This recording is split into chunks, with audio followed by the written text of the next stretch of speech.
Olá pessoal, tudo bem com vocês? Sejam bem-vindos a mais uma aula na nossa TV. Eu sou Jaqueline Carvalho, sua professora de Conhecimento e Atualidades. Vamos lá, gente? Bom, pessoal, a gente já conversou aí na nossa última aula sobre vulcão, né? Nós falamos sobre o maior vulcão do mundo, que está localizado no Havaí e que agora, recentemente, começou a entrar em erupção. Bom, mas não é uma erupção tão forte ainda, ele não é um vulcão tão explosivo, sorte, né? Bom, mas hoje a gente vai falar de vulcanismo no Brasil. E aí, gente, o Brasil tem vulcão?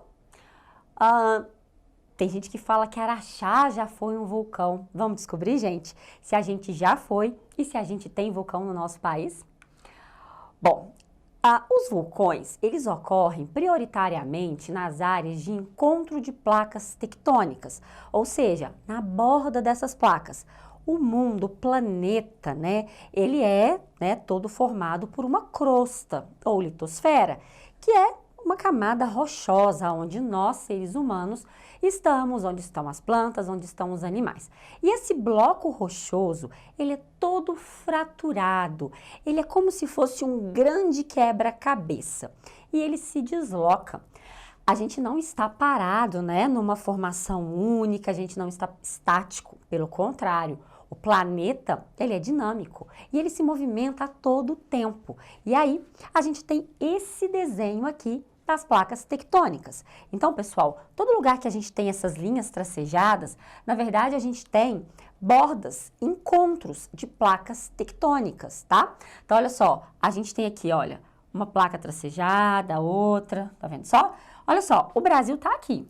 As placas tectônicas que estão perto de nós, essa daqui, que é o encontro da Sul-Americana com a placa africana, e aqui que é a Sul-Americana com a placa de Nazca, essa aqui dá origem à Cordilheira dos Andes. Então o Brasil, notem só, ele está no centro da placa e não na borda da placa. Isso faz com que nós não tenhamos nenhum vulcão ativo no nosso território. A gente está no centro da placa, onde a gente tem uma grande estabilidade geológica, onde a gente tem uma relação de estabilidade, ou seja, a gente não vai ter terremoto, a gente não vai ter vulcanismo, a gente não vai ter vulcões ativos. Então, o Brasil tem vulcão? Não, o Brasil não tem nenhum vulcão nem ativo nesse momento, mas extinto. Nós já tivemos vulcão. Por quê? Porque no passado o mundo não estava nessa configuração.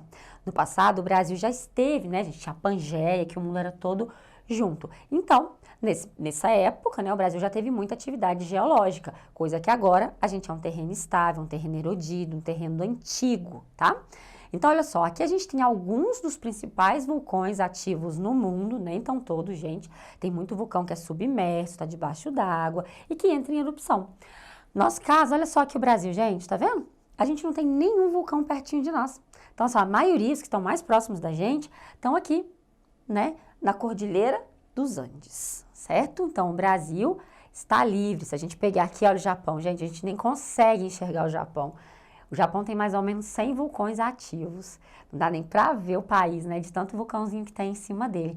Mas nós, como somos um país extremamente privilegiado, em questões naturais, nós não temos, grandes terremotos. A gente tem pequeninos tremores, que muitas vezes nem são sentidos, e não temos nenhum vulcão ativo.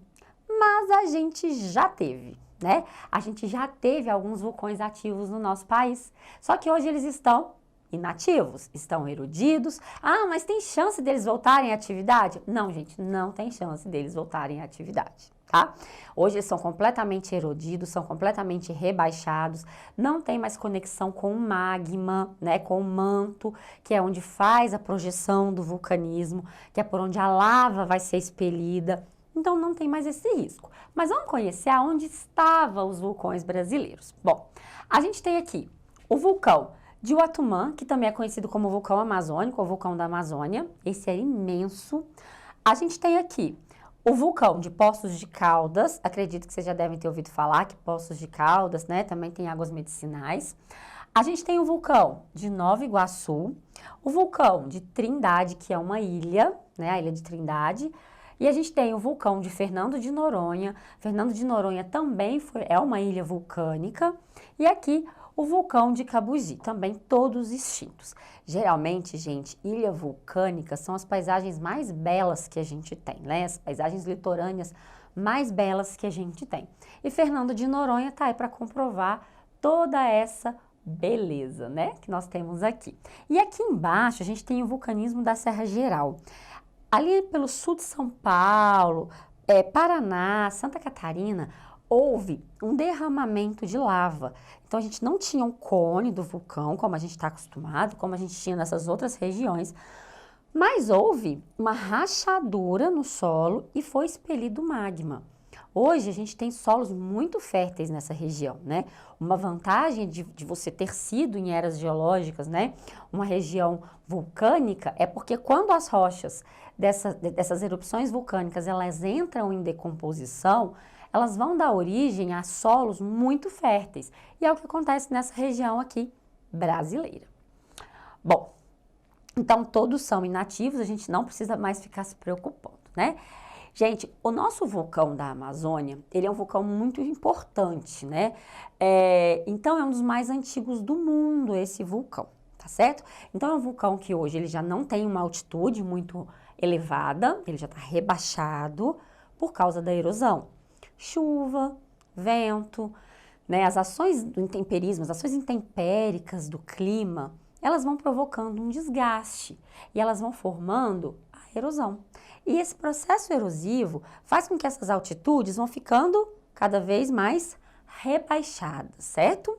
Então a gente tem aqui um vulcão de aproximadamente 1,9 bilhão de anos e ele é bem antigo, gente. Aproximadamente a Terra tem 4,5 bilhões, tá? Só para vocês terem uma ideia aí de comparação. Aqui a gente tem uma imagem dele bem ao fundo, né? Que a gente tem uma vista panorâmica.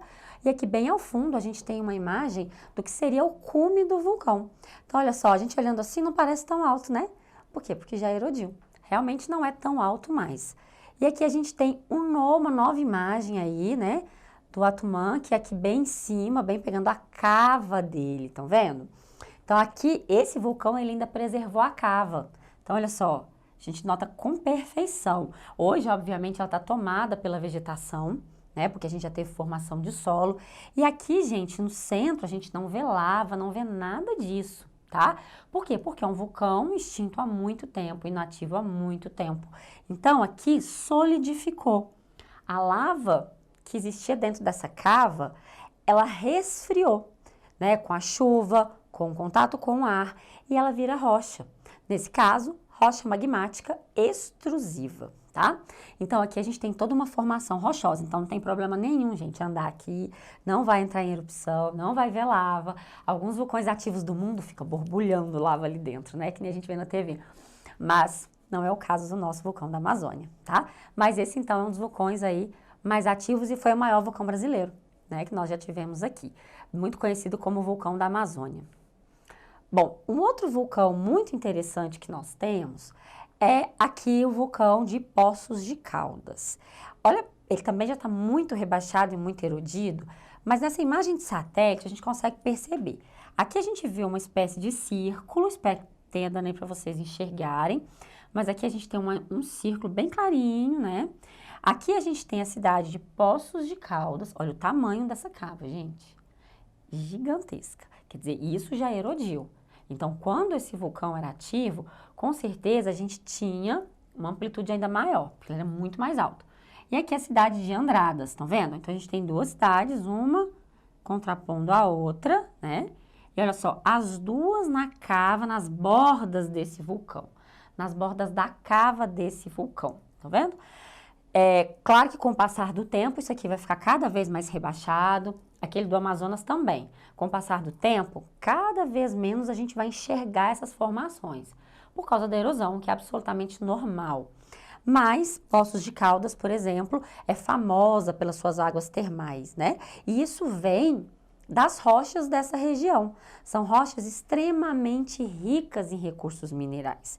E essa água, quando ela nasce, passa por essas rochas, ela adquire essas propriedades. Aqui a gente tem o vulcão de Fernando de Noronha.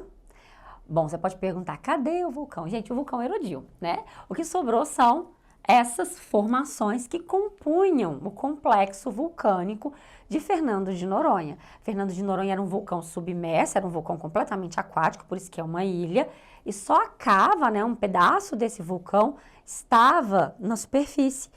Praticamente todo ele era submerso no fundo do oceano, né? E ele entrou em inatividade e formou essa maravilha, né, Fernando de Noronha, que é aí alguma das ilhas mais bonitas do planeta. Então, geralmente, ilha vulcânica é sempre assim, tudo maravilhoso. E, gente, pra vocês terem uma ideia, tanto que faz tempo, tanto que isso é antigo, solo demora mais ou menos 100 anos para formar 1 centímetro. Então, pensa só, para a gente ter solo, para ter árvores, quer dizer, só para formar esse solo foi bastante tempo, tá? Então, a gente tem aí vulcões, é uma região realmente muito antiga. E aí tem a questão de Caldas Novas. Sempre me perguntam, Caldas Novas tem água quente? Por quê? Eu quis trazer de uma curiosidade, porque eu sei que tem muita gente aqui de Araxá que gosta de passear em Caldas Novas, que adora as águas quentes de Caldas Novas. E eu quis fazer, então, será se lá foi um vulcão? Não, gente, lá foi só uma caldeira vulcânica. Lá tinha apenas a formação inicial de um vulcão, um contato mais próximo do magma com a crosta, mas a gente não teve um cone, a gente não teve um vulcão expelindo magma, não. Mas então por que as águas são quentes? Porque as águas da chuva, elas penetram bem fundo no solo. Ali é uma região de rochas porosas, essa água vai penetrar bem fundo no solo, né? E ela vai ficar mais próxima desse contato com o magma. Como lá já foi uma caldeira vulcânica, é mais próximo, né? O solo é menos espesso, e aí a gente vai ter esse contato. Essa água acumulada ali em lençóis freáticos, em aquíferos, ela acaba aquecendo. E é por isso que essa água não acaba. Porque quando chove, a água vai entrar no solo, vai acumular nesses lençóis e vai aquecer pela proximidade do manto com a crosta terrestre. Então é por isso que a água de Caldas Novas não acaba. Então é porque ela é bem profunda. Aqui a gente tem a Lagoa Quente em Caldas Novas. Não sei se talvez alguém já teve até a oportunidade de visitar. Essa aqui ela é natural, gente. Ela não foi construída, não, tá? Então, olha só. Não, né? A água quente, ela ocorre porque a região, as rochas têm a capacidade de permitir a infiltração. Chama rocha sedimentar, gente. Rocha que faz isso. Acontece até 1.200 metros de profundidade e a cada 30 metros a água aquece 1 grau. Então, é por isso que a água de Caldas Novas é bem quentinha e ela não acaba. O pessoal enche piscinas, esvazia as piscinas e a gente tem ali uma abundância de água. Para acabar a água quente em Caldas Novas tem que parar de chover, tá? Senão não vai acabar. Bom, gente, hoje nós conversamos então sobre os vulcões brasileiros. Então guarda aí, o Brasil já teve vulcão sim, mas estão todos inativos e é por isso que em alguns lugares a gente tem aí algumas águas com propriedades medicinais. Muito obrigada, meus meninos, minhas meninas, pela participação de vocês. Aguardo vocês nas nossas próximas aulas. Um beijo enorme, é sempre um prazer tê-los aqui. Até mais!